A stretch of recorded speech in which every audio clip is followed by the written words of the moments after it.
Bill आखिर काफ़ी महीनों की जिद्दोजहद के बाद ये हुकूमत 26वीं आईनी तरमीम करने में कामयाब हुई, और उसके बाद जब बिलावल भुट्टो साहब ने ये कहा कि काजी फायज़ ईसा के अलावा ये कोई नहीं कर सकता था, इसलिए हमारी कोशिश थी कि 25 अक्टूबर से पहले ये हम करते, और हमने किया। आपको लगता है कि ये इस मामले को आज एक बार फिर से मतनाज़े बनाने की कोशिश की गई, काजी साहब को इस मामले से जोड़ा गया कि जैसे काजी साहब के होते हुए ही ये होना था, इसके अलावा हो ही नहीं सकता था? शुक्रिया, वालेकुम अस्सलाम। और आपकी तवसत से काजी फायज़ ईसा साहब को सालगिरह मुबारक और आज़ादी मुबारक। आज़ादी मुबारक।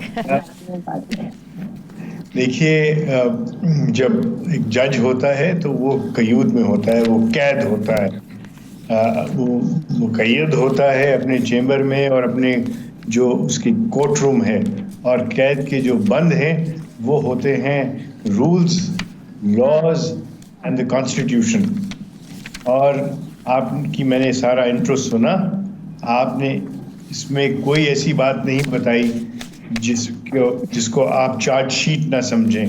It is like a charge sheet of the outgoing chief justice, but at the same time I think उनको क्रेडिट देना चाहिए इस बात का कि उन्होंने बलूचिस्तान हाई कोर्ट की तश्कील 9 में एक बहुत कलीदी किरदार अदा किया।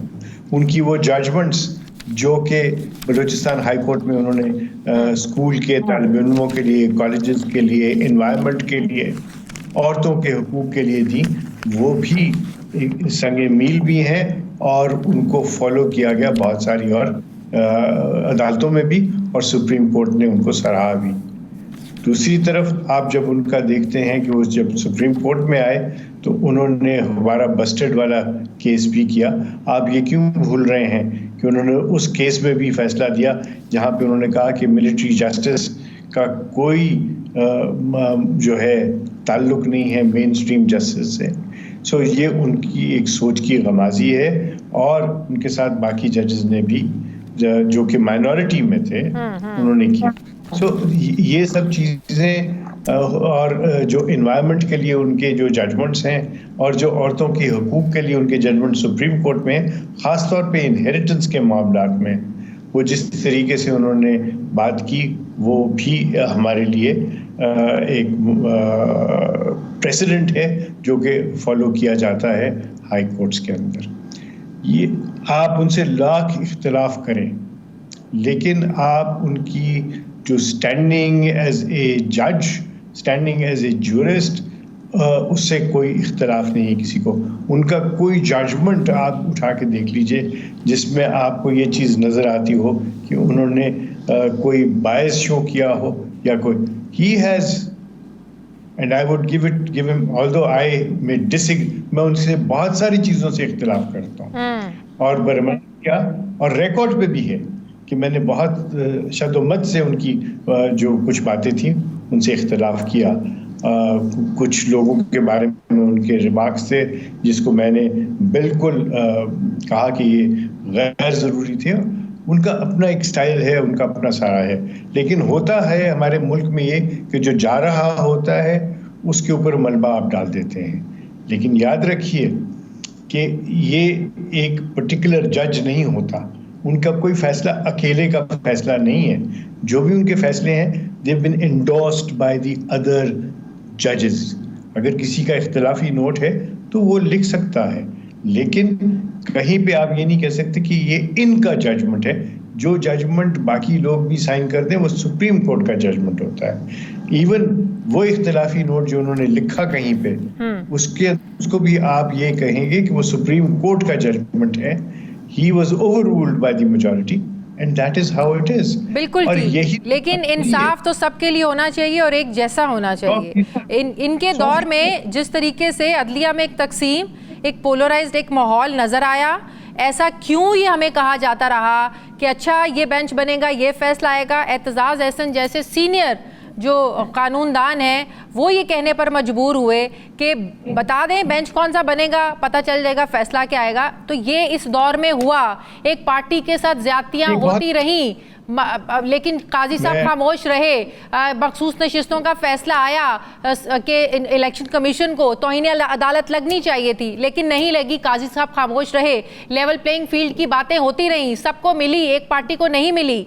लेकिन ये सब इंसाफ सबके लिए एक जैसा होना चाहिए सर। मैं आपसे बिल्कुल एग्री करता हूँ कि इंसाफ सबके लिए एक जैसा होना चाहिए। और अगर कोई आप मुझे नज़ीर बता दें कि उन्होंने एक ही सेट ऑफ फैक्ट्स के ऊपर मुख्तलिफ फैसले दिए हों, मैं आपकी बात मान लूँगा, लेकिन आपको एक भी जजमेंट ऐसी नहीं मिलेगी।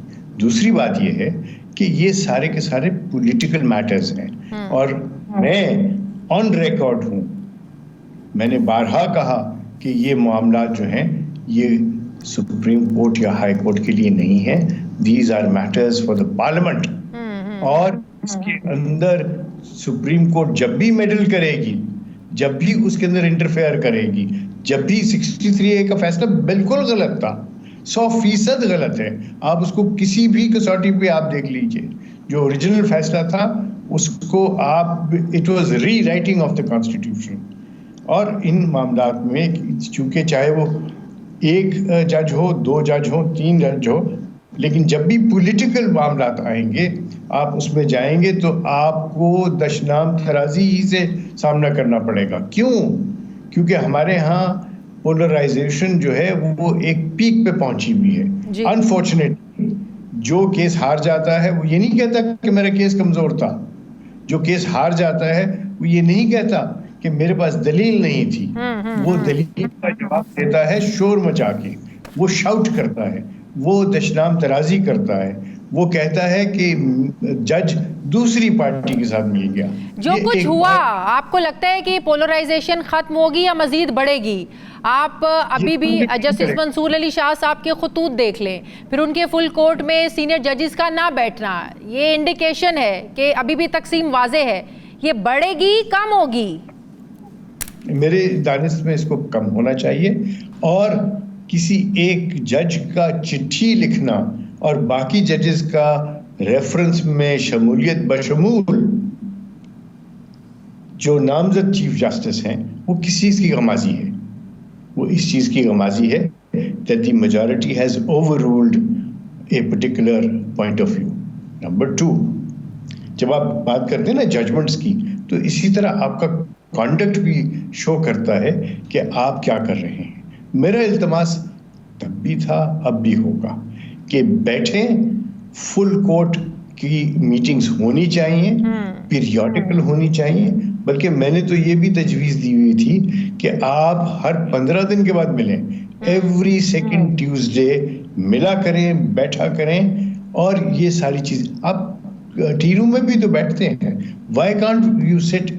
लेकिन अब एक जो माहौल बन गया है कि एक ऑटोमेटिक सिस्टम था कि जो सीनियरिटी में है उसने बन जाना है चीफ जस्टिस, अब एक जूनियर को उठा के लगा दिया है, सीनियर देखते रह जाएं, तो ये कैसे मामलात कैसे चलेंगे कोर्ट के? देखिए, पहले जो मामला था वो जो अमेंडमेंट थी कॉन्स्टिट्यूशन की, उसके तहत था। हाँ। और वो अमेंडमेंट के तहत ही तो सारा सिलसिला चल रहा था। अब उसको अगर अमेंड कर दिया गया और ये कहा गया है कि सीनियरिटी वाहिद प्रिंसिपल नहीं होगा, बल्कि उसके अंदर उसकी जो स्टैंडिंग है, उसकी जो जुडिशियल फिलॉसफी है, उसको भी देखा जाएगा। Who will judge? हाँ, बिल्कुल, बहुत अच्छा सवाल किया आपने। देयर इज, पहले क्या था? सिंगल पर्सन चीफ जस्टिस से कभी कोई इख्तिलाफ नहीं करता था। ये मैंने खुद देखा है। चीफ जस्टिस इवन सिंध के अगर किसी हाई कोर्ट के जज के मुतालिक वो कह देते थे कि इसको लगाना है तो उसको लगा दिया जाता था, और कहते थे कि नहीं लगाना तो बाकी सब उनके हमनवा हो जाते थे। ये सिंगुलर डिसीजन होता था।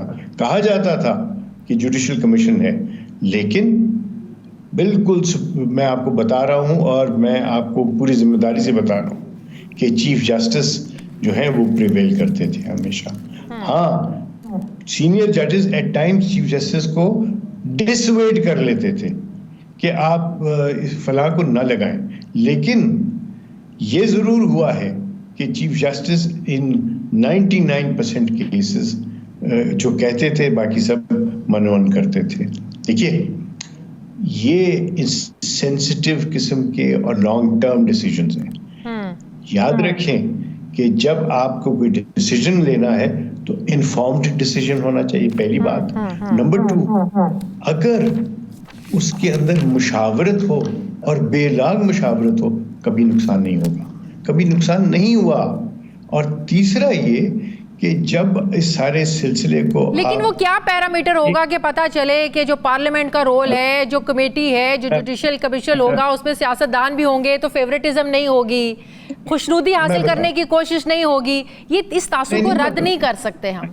मैं आपको बताता हूँ तासुर। देखिए, अब ये तासुर जो है, ये आप देखिए कि मेरे इल्म में है कि इस मुल्क की सरहदों के पार से जिस तरीके से ये फेक न्यूज़ और इस तरह की चीज़ें की जा रही हैं, वो आपके इमेजिनेशन से बाहर है।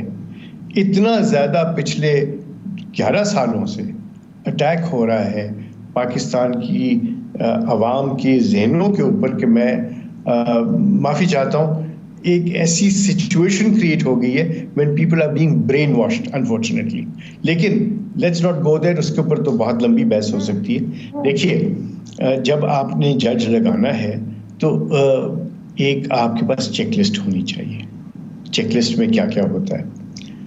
टैक्स देते हैं, कितना टैक्स दिया, कितने सालों से टैक्स दे रहे हैं, उनकी जजमेंट्स क्या हैं जिसके अंदर वो ओवरटर्न हुई, अगर वो हाई कोर्ट के अंदर इंडक्ट हो रहे हैं, अगर हाई कोर्ट से सुप्रीम कोर्ट जाना है तो देखा जाएगा कि सुप्रीम कोर्ट ने उनकी कितनी जजमेंट्स को जो है अपहोल्ड किया, कितने केसेस को रिमांड किया, कितने केसेस को सेट असाइड किया। तीसरा, उनका अपना जो वहाँ पे हाई कोर्ट के अंदर अपने साथी जजेस के साथ रवैया, और रवैया लिटिगेंट के साथ, क्या वो सारे केसेस खत्म करके अपनी लिस्ट को एग्जॉस्ट करके उठते थे या 11 बजे उठ जाते थे? सही। ये सब चीजें, ये तो मैंने आपको बिल्कुल एक छोटा सा मिसाल दिया है। एक लंबी लिस्ट है जिसको हम देखा करते थे, जिसको हम देखते हैं, जिसको देखा जाना चाहिए। और याद रखिए कि it is not the judgement that is to be produced, उसकी प्लीडिंग्स क्या हैं जब वो प्लीडिंग्स वो लिख रहा है, उसकी जजमेंट क्या है जब वो हाई कोर्ट के जज से सुप्रीम कोर्ट जा रहा है, अगर वो हाई कोर्ट के अंदर इंडक्ट होना है तो उसका कॉन्डक्ट क्या है। तो ये चीजें हैं और मैं समझता हूँ कि इनको बिल्कुल पब्लिक होना चाहिए ताकि आप कि इस सवाल का जवाब देने की जरूरत ही ना पड़े, सबको पता हो क्या क्राइटेरिया है। और मेरी सजेशन ये है कि ये क्राइटेरिया जो है उसको आप बेशक वेबसाइट पे डाल दें, ये सारी चीजें